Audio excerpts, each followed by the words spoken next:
अंतिम कोशिश। एक समय की बात है, एक राज्य में एक प्रतापी राजा राज करता था। एक दिन उसके दरबार में एक विदेशी आगंतुक आया और उसने राजा को एक सुंदर पत्थर उपहार स्वरूप प्रदान किया। राजा वह पत्थर देख बहुत प्रसन्न हुआ। उसने उस पत्थर से भगवान विष्णु की प्रतिमा का निर्माण कर उसे राजा के मंदिर में स्थापित करने का निर्णय लिया और प्रतिमा का निर्माण कार्य राज्य के महामंत्री को सौंप दिया। महामंत्री गांव के सर्वश्रेष्ठ मूर्तिकार के पास गया और उसे वह पत्थर देते हुए बोला, महाराज मंदिर में भगवान विष्णु की प्रतिमा स्थापित कराना चाहते हैं। 7 दिवस के भीतर इस पत्थर से भगवान विष्णु की प्रतिमा तैयार कर राजमहल पहुंचा देना। इसके लिए तुम्हें 50 स्वर्ण मुद्राएं दी जाएंगी।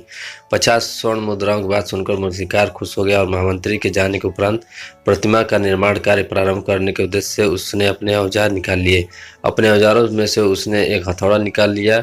पत्थर तोड़ने के लिए उस पर हथौड़े से वार करने लगा, किंतु पत्थर जस का तस रहा। मूर्तिकार ने हथौड़े के कई बार पत्थर पर किए, किंतु पत्थर नहीं टूटा। 50 बार प्रयास करने के उपरांत मूर्तिकार ने अंतिम बार प्रयास करने के उद्देश्य से हथौड़ा उठाया, किंतु यह सोचकर हथौड़े पर प्रहार करने से पूर्व ही उसने हाथ खींच लिया कि जब 50 बार वार करने से पत्थर नहीं टूटा तो अब क्या टूटेगा। वह पत्थर लेकर वापस महामंत्री के पास गया और उसे यह कहकर वापस कराया कि इस पत्थर को तोड़ना नामुमकिन है, इसलिए इससे भगवान विष्णु की प्रतिमा नहीं बन सकती। महामंत्री को राजा का आदेश हर स्थिति में पूर्ण करना था, इसलिए उसने भगवान विष्णु की प्रतिमा निर्मित करने का कार्य गांव के एक साधारण से मूर्तिकार को सौंप दिया। पत्थर लेकर मूर्तिकार ने महामंत्री के सामने ही उस पर हथौड़े से प्रहार किया और वो पत्थर एक बार में ही टूट गया। पत्थर टूटने के बाद मूर्तिकार प्रतिमा बनाने में जुट गया। इधर महामंत्री सोचने लगा कि काश पहले मूर्तिकार ने एक अंतिम प्रयास और किया होता तो सफल हो गया होता और 50 स्वर्ण मुद्राओं का हकदार बनता।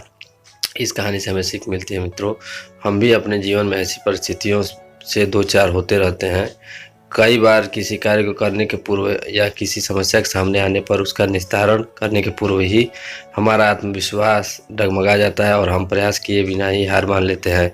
कई बार हम एक दो प्रयास में असफलता मिलने पर आगे प्रयास करना छोड़ देते हैं, जबकि हो सकता है कि कुछ प्रयास और करने पर कार्य पूर्ण हो जाता है या समस्या का समाधान हो जाता है।